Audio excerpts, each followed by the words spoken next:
Hey guys, we're going to start talking about the end of the pregnancy. We ended last talking about the germinal, embryonic, and fetal stages of pregnancy. So we're going to move into kind of what the last few weeks look like. And then we're also going to talk about some potential birth defects as well. So the final weeks of the fetal stage, in about the eighth or the ninth month, the baby turns head down into the mother's body. Typically, they tend to be a little bit more right side up. And then as his time goes on, they get more towards the end. They're kind of heading out towards the exit. Further on into the ninth month, their actual weight itself is going to shift down as well, and the baby is literally preparing to get down into that birth canal area. When that shift happens, we call that lightning. And the great part about it is that it will make the mom way more comfortable. All of her organs have been kind of altered and squished around, and the baby's just kind of taking up a ton of space. When that shift happens, the baby starts moving down. You can actually physically see that the mother will be carrying the baby a little differently too, like the baby's weight. Their stomach will tend to look a little lower. We call it lightning. Some people call it the baby's dropped. They're not physically dropping the baby. It's just literally the baby itself has shifted down towards the birth canal. Lightning can take place days or weeks before the actual birth. And during this time, because the baby continues to get bigger, it's running out of room, so it does become a little less active. However, you should still feel the baby active multiple times throughout the day. We kind of touched base a little bit about multiple births and what that looks like. So, when a woman gives birth to more than one child at a time, we tend to call that a multiple birth. The When we're looking at the amount of kids, if it's two kids, it's twins. If it's three, it's triplets. Four, quadruplets, and you can go up to septuplets and everything like that, which would be seven kids. So, when we're looking at it, specifically, we're going to look at twins. But there are two types of twins, two kind of overall types of twins. You have identical and fraternal. Identical twins, they are going to look exactly the same. Okay. Now, other genetic or other factors later on in their lives, maybe one gains a lot more weight, one of them dyes their hair blonde. Okay, that will make them different. But for the most part, they're going to be identical. So, how to get identical twins? It's when mom releases one egg. Dad has one sperm that goes to that egg. And then after the egg and sperm have met, the fertilized egg actually then splits into two. So it's one set of DNA, so to speak, that splits into two people. Fraternal twins form when mom's body releases two eggs, which means dad's sperm, he has millions of sperm that are released. And two of those sperm end up getting to each egg, and then they don't separate, but they just both implant. So that's why you can have two children that look nothing alike, but can be twins. Or sometimes, in some cases, you get kids that are actually fraternal twins that look extremely alike, even to the point where people question if they are fraternal or identical. Um, Sometimes two eggs are released from one ovary, sometimes one ovary, each ovary will release an egg, but they are fertilized at the same time by two different sperm. So because the eggs and sperm carry different genes, they look no more alike than any other brother and sister. And like I said, sometimes they can just happen to look a lot alike. And then, do you know that identical twins are a lot less common than fraternal twins? This is actually a set of sisters here. They are from the UK. Their story is pretty cool, but they are twin sisters. They actually have other siblings as well. And one of them just took on dad's traits, and the other one took on mom's traits. So, births of three or more babies, again, are rare. It often happens because of the use of treatments for infertility. So, it could be the mom or dad went and sought additional medical intervention. So, maybe they did IVF, maybe they did artificial insemination, things like that.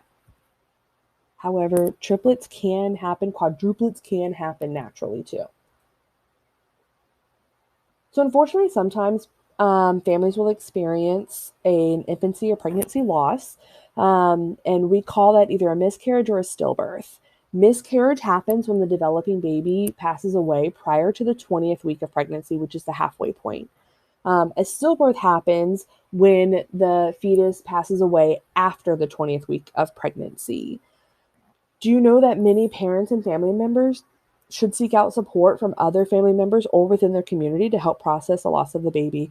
There are multiple agencies and multiple support groups in your communities that will offer like weekly meetings and counseling services to help all members of the family kind of help get through this process. And it's not just a I go once or twice, I'm okay. Some people will continuously go for years to make that connection and bring awareness of um, infertility and infancy and pregnancy loss.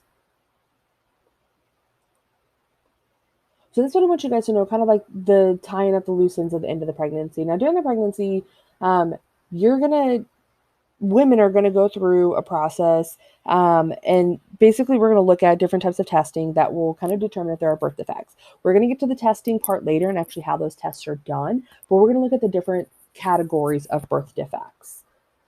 Do you know that there's hundreds of types of different birth defects? They can range from body structure abnormalities. Maybe a baby is born without their legs. Maybe their organs are malformed or not working properly. Or it could be something as small as their vision is not basically 20/20. They don't have the best vision.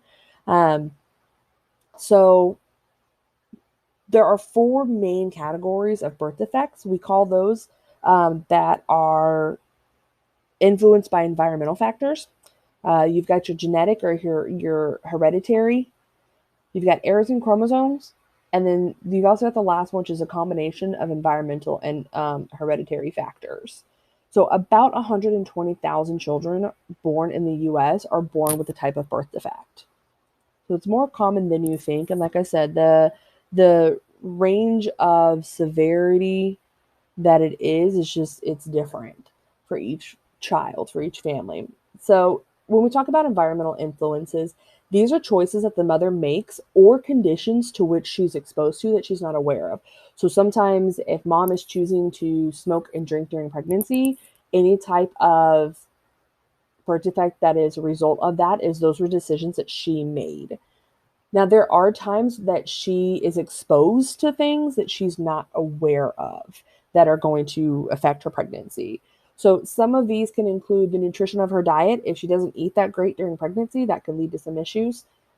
Diseases or infections during pregnancy, harmful substances taken, such as alcohol, tobacco, or any other drugs, medicines which may benefit the mother but can hurt the baby, which is why that anytime that you're pregnant you should always seek your doctor's advice on what medicines you can and cannot take.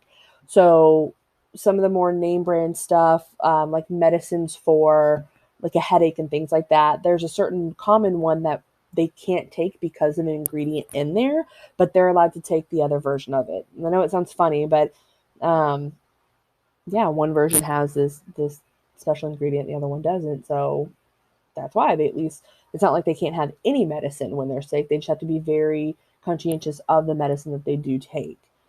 There's also exposure to outside hazards such as radiation, x-rays, or air pollution. Many times these may occur before the mother even knows that she's pregnant, and that's the hard part about it. So one of the examples can include cerebral palsy. Hereditary factors or heredity, basically this is going to be your genetics. Sometimes our genetics just don't pop out the way that they should. So in each person, we have 5 or 6 recessive genes that are imperfect. If both parents pass on the same recessive defective genes, that can culminate in the baby and actually cause a birth defect. So some of these types of birth defects include hemophilia, which is a blood clotting disorder, PKU, or sickle cell anemia. Another one, as you guys can kind of see over here, I've hinted at, is also color blindness. So those of us that are not really red-green colorblind, we can take a look at this and we can easily see the number that is written in here. Those of us that might be red-green colorblind will just see a bunch of small little circles and not being able to differentiate between the fact that there's two colors. Because the larger circle is red and the number written on the inside is green, they wouldn't be able to see the number. If you're looking at it, you should probably see the number 74. So a person who has a recessive gene or a history of a hereditary disease in the family may want to have genetic testing, or what we also call genetic counseling, to determine the risk of their child getting the disease. This is done in all pregnancies. Your doctors will require you to bring in a history of mom's mom, and I believe it's also sometimes mom's grandparents. and then you'll bring in dad's parents and then dad's grandparents as well, and they kind of just start putting a chart together, and they kind of see what the range is going to be on potential birth defects. We're also looking at errors in chromosome, which is the most common one that you guys probably know is going to be Down syndrome. And essentially, if a baby has too many or too few chromosomes in each cell, that can cause a birth defect. Because each chromosome carries hundreds of genes, the defect can interfere with development in many ways. Again, the one that I said you guys will probably know the most commonly is Down syndrome. And that's basically the child has an extra chromosome 21. So one child in 800 births has Down syndrome. And what they've also noticed too is that mothers that are 35 or older are more at risk of having a child with Down syndrome. I don't know why specifically 35. I think it's just one of those tracking data and looking at the trends. And this is the conclusions and the results that they've been able to pull from that. So they've analyzed everything. They're just seeing that these are the kind of common factors. And the last one is the interaction or the combination of environment and your genetics. So some birth defects result from those two working together. So, for example, a baby may inherit a tendency for a heart defect, but it only shows up if something in the environment triggers it. So, like a drug or a virus can trigger it. So, you never know that the baby's heart may be working totally fine, but as soon as they have either taken a drug, and not like a hard drug, but it could be some type of prescribed medication. Nobody knew about this heart defect. They take that medication, and all of a sudden there's an adverse reaction to it. And then, oh, look, we find out there's a heart defect, and this is what it is. They would have never have known if it was never triggered. Sometimes possible birth defects that are from this interaction are spina bifida, and then also like a cleft lip, which is basically where the lip doesn't finish forming together, or a cleft palate, which is the roof of your mouth, basically has a huge hole in it, which is really bad because that can cause suffocation later on as the baby's learning how to drink, because the milk will end up going to the top of the roof of their mouth into like their sinus cavity versus actually going down their throat like it should. So those are the 4 types of birth defects. Your assignment is one that we've seen before. You're going to type in the boxes and answer the questions. So tell me the 3 stages, which you have seen before. This is a review. These questions refer to the first half, the end of pregnancy, and then this drag and drop will go in each of these categories right here. I would tell you right now, some of these you're going to have to look up. So cerebral palsy we talked about, you can find that. Hemophilia we talked about. So these other ones you will have to look up and make your educated guess on that. I would use the internet. If you have any questions, you know to email me or join the WebEx that's happening later this week.